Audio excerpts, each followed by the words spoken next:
force, or we finished our probationer training early March, probably about the 8th of March. And when you went back to force, you did a week's return to force just to get you familiar with the computers, some processes, etc. That was on the Monday. On the Wednesday morning, the 13th of March, 96, the Dunblane massacre happened, the school shootings.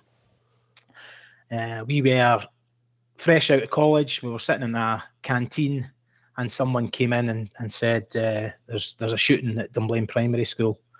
And we all sort of just looked, all right, okay. And then about 5 minutes later, the training sergeant came in and says, right, all of you, grab your jackets and your hats. And at that time, we had wooden truncheons and whistles and stuff like that still, you know. So we got our stuff. We were put in a van, and as we were heading up to Dunblane, which is probably about a 15-minute drive, with blue lights a little quicker, but the roads weren't great. And as we were getting up, we heard, oh, someone's been injured, or someone's died, or children have died, or there's now 10 children dead.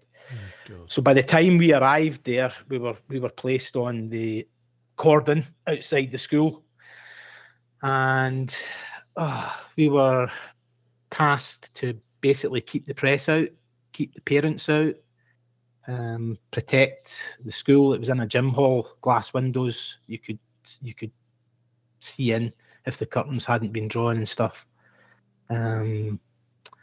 And it was frightening. I said in a recent podcast I did I never really thought about it, probably until years later.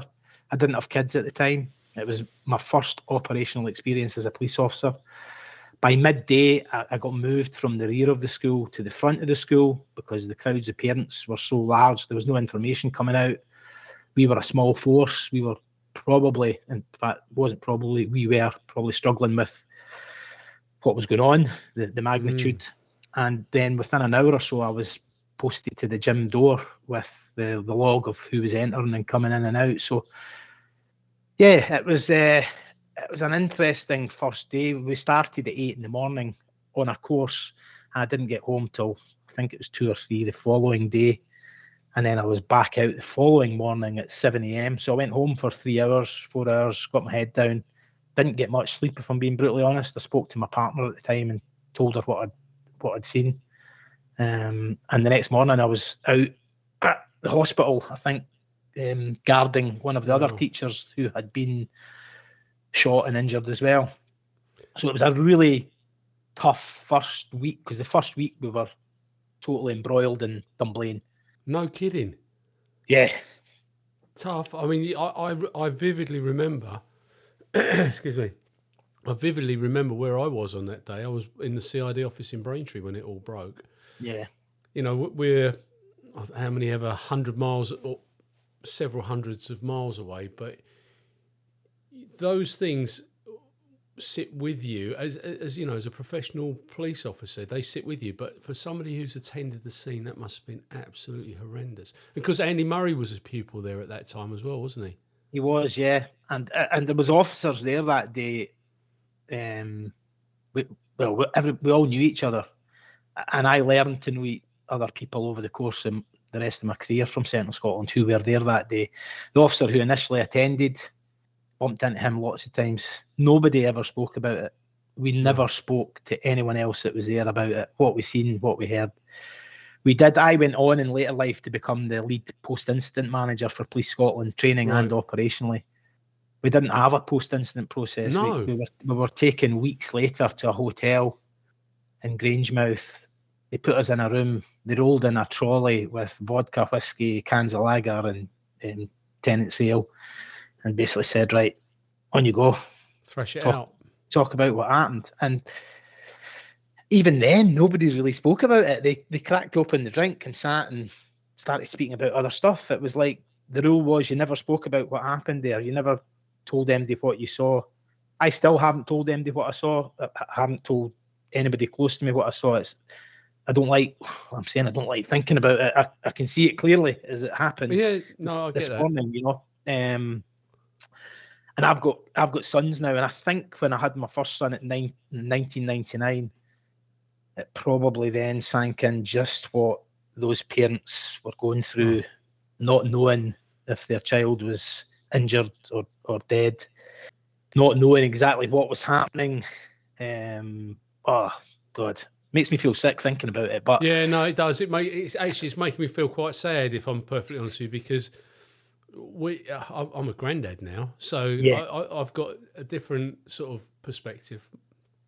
and strangely enough, Paul, at that time, I had no desire to be involved in firearms. Never shot a firearm. Had done nothing with firearms. And then, as it transpires, as we'll go on to in later years, I became the lead for a lot of things, firearms in Police Scotland for the whole force, and UK-wise, sitting on working groups across the UK with the College of Policing and stuff. And when I think back to it, I think, how did I? Some days I used to sit in meetings think, how the hell did I end up here after that? but that one incident sculpted the rest of the firearms legislation, because from that point, firearms were outlawed. In real terms, they were outlawed as a direct result of that. We'd had Hungerford. Yep, that's right. And other bits and pieces, but Dunblane was the lowest point of gun ownership in this country.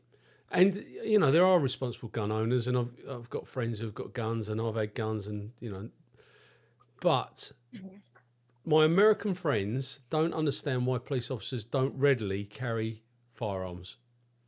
And the reason they don't is because of Dunblane. Because if Dunblane hadn't taken place, and as terrible as it was, we would not have a society where there are virtually no firearms in this country.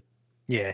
If you look at the appeal, it was called the Snowdrop Appeal, and it was a guy called Mick North, his daughter, I think her name was Sophie. She'd been killed. And he ran with that with other parents at Dunblane, and they were the ones that got the legislation banning handguns and gun clubs and stuff. Quite rightly, what is the need to be? There's not or at that time there wasn't a massive culture of gun crime in the UK. There were instances of it, but it's not like America. And yeah, I've had interesting conversations with Americans about police carrying guns in the UK, but you only need to look at what goes on in America and realise that we actually, our armed cops in the UK are highly trained, highly skilled, great decision makers, and they do it as volunteers. They get no extra money for it. And the thought of every cop in Britain, and I've seen cops who can't shoot having guns, and I know from discussions with colleagues at PSNI, formerly the RUC, that there's people in the RUC who aren't great shots either, but they all carry a gun. So you think about that bigger picture, and that's when it all, and you've got to have the knowledge around it. I suppose the general public in general terms don't have the knowledge about it all, the backgrounds and the reasons why. But if every cop had a gun, it wouldn't be a good thing. It wouldn't be a good thing. And but the thing about it, as a police, and I never carried a gun, never ever carried a gun. But if there was an armed deployment, if you turned up at a job and somebody was holding a gun, you would know instantaneously that person was in the wrong. Yeah. You just know that they're in the wrong, because they can't lawfully have a gun out on the street. Whereas in the States, everybody's got guns. Who's the good guy? Who's the bad guy? Yeah, exactly. Great difficulties. It's so that was the first week, so to speak.